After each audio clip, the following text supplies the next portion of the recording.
मैंने ये कहा कि हम जो भी बात कर रहे हैं वो बहुत आधा घंटे से तो लगभग हम बात शायद कर ही रहे थे, जी जी जी। है ना। तो आधा घंटे जी। बहुत कम होता है। ओके। तो मुझे लगता है कि आप यदि 1 घंटे संकल्पित करेंगे तो शायद you might be in position to do justice with your संकल्प, ओके। है ना।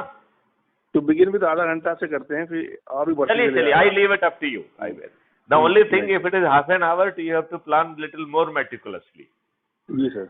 so that gets the best output that within 1 hour। जी सर।